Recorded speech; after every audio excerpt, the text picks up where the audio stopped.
Mes chers compatriotes, le processus électoral relatif à la 8e législature de notre pays vient de s'achever. Il aura été l'aboutissement d'une réforme majeure, difficile, à la fois souhaitée et redoutée, la réforme du système partisan.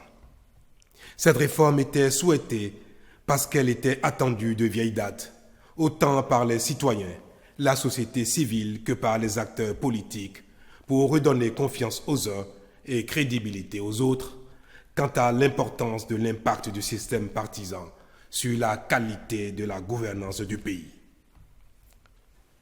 Elle était redoutée parce que, inévitablement, elle remettrait en cause les acquis des acteurs d'un multipartisme débridé que nous avons cultivé depuis bientôt 30 ans et qui est la cause principale d'une mauvaise gouvernance, source de notre sous-développement. C'était donc en soi une réforme risquée. Fallait-il l'engager au risque de générer toute controverse? Fallait-il au contraire y renoncer, la renvoyer sinon à plus tard, du moins au calendrier grec, alors que l'impérieuse nécessité d'accélération du développement socio-économique de notre pays en dépend aussi? Mes chers compatriotes, depuis 3 ans, convaincus que nous ne pouvions continuer à nous satisfaire de notre situation critique à bien des égards, je vous ai invité à l'effort et vous ai engagé sur la voie de réformes indispensables à notre développement.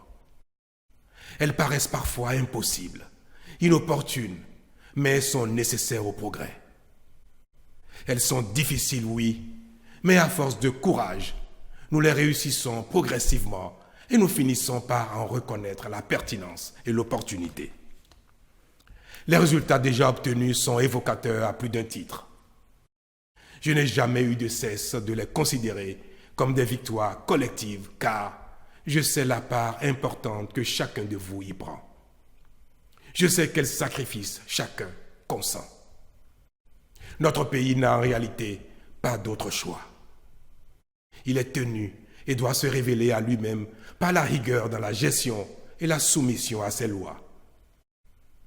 En cela, la classe politique a un rôle majeur à jouer et doit servir de modèle. C'est mu par cette conviction et porté par cette foi fervente que j'ai soutenu l'initiative de la réforme de nos pratiques partisanes et électorales, rassuré qu'à force de persévérance dans l'action, nous parviendrons à des résultats durables. Cette réforme, je la savais délicate.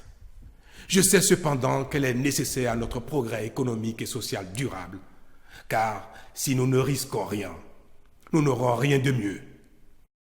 J'avais conscience que parce qu'elle a vocation à bousculer nos acquis et habitudes, à ébranler nos certitudes, cette réforme occasionnerait des querelles politiciennes.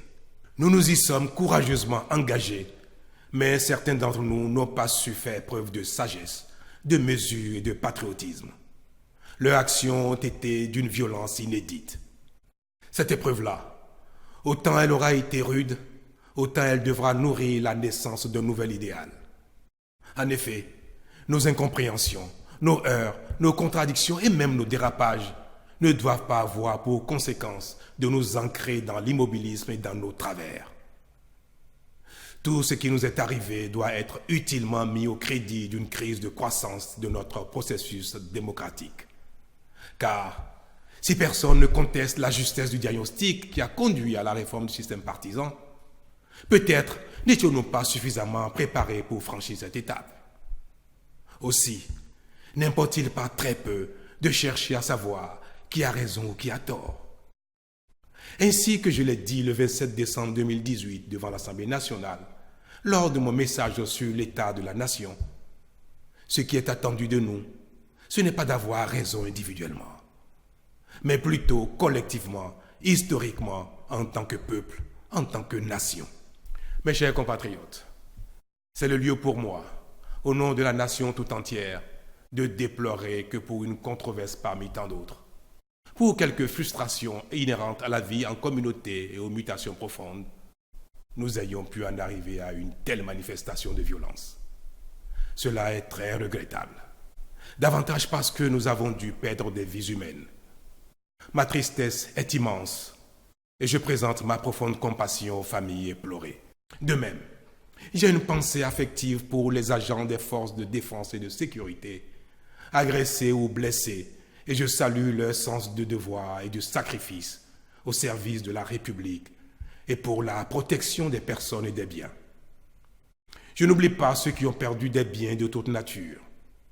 En somme, notre pays aura payé un lourd tribut et cela ne doit plus jamais se reproduire. Cette épreuve-là, elle doit nous unir davantage et nourrir notre marche vers le développement. C'est pourquoi je remercie chaleureusement tous ceux qui, individuellement ou collectivement, ont œuvré au retour de la paix. C'est aussi là la preuve que nous sommes un grand peuple, le peuple du Bénin, capable de surmonter nos difficultés. Ainsi sommes-nous restés unis face au drame survenu le 1er mai dernier dans le parc de la Pandjari, avec la mort d'un de nos compatriotes et l'enlèvement de 2 touristes français, libérés plus tard sur le territoire voisin du Burkina Faso, au sacrifice de 2 officiers français. Notre indignation collective est profonde.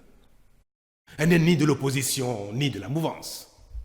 Elle n'a pas de religion et n'est d'aucune région. Elle est simplement celle du Bénin tout entier. Je veux ici, au nom de tous, rendre un vibrant hommage à notre compatriote assassiné, aux soldats français tués et saluer la libération des 2 touristes. Je veux surtout vous rassurer qu'en attendant les résultats des enquêtes, mon gouvernement a promptement pris la mesure de la situation. C'est pourquoi, bien que le parc soit déjà aux normes internationales grâce au savoir-faire de notre partenaire African Park, nous avons décidé de renforcer davantage le dispositif de sécurité, aussi bien en effectifs qu'en moyens logistiques ultramodernes. Ceux-ci seront mis en place à très court terme. Mes chers compatriotes, des difficultés, il y en aura sans doute encore sur notre parcours pour rythmer notre quête légitime de progrès et éprouver notre détermination à y parvenir. Mais comme à chaque fois, nous saurons puiser en nous les ressources pour être à la hauteur des attentes. À ce propos, je voudrais inviter le nouveau Parlement qui vient de se doter de son bureau à se mettre résolument au service du Bénin entier. Je l'invite à jouer son rôle avec panache pour démentir les suspicions légitimes qui ont pu naître à son égard et apaiser les craintes qu'il suscite. Il doit, au nom du peuple, voter des lois qui renforcent la démocratie et soutiennent le développement socio-économique, procéder au contrôle méthodique et rigoureux de l'action du gouvernement pour l'amener à faire mieux et toujours plus au service de l'État et des populations. Je l'invite tout particulièrement à rassurer l'opposition politique en procédant à la relecture responsable de la charte des partis et du code électoral pour les actualiser en tenant compte des réalités de l'évolution de notre pays. Il devra en être autant pour la loi portant statut de l'opposition afin de lui créer les conditions les meilleures pour sa libre expression, l'accomplissement de son rôle démocratique dans les formes indiquées et en définitive pour sa contribution au développement économique et social de notre pays. Conscient que nul ne devra manquer au chantier de construction de notre pays, j'inviterai très prochainement toute la classe politique pour des échanges directs, francs et constructifs au profit de notre bien commun, le Bénin. D'ores et déjà, je veux ici vous redire, chers compatriotes, ma détermination à bâtir avec vous notre société dans laquelle la démocratie sera plus que jamais un réel instrument de développement socio-économique, où chacun est libre de ses opinions, mais responsable de ses actes, et où les lois sont les mêmes pour tous. Une société de plus en plus moderne, où chacun, au service de la communauté, dans la sphère d'action qui est la sienne, n'a qu'une seule obsession, faire grandir le Bénin chaque jour un peu plus. Vive le Bénin, je vous remercie.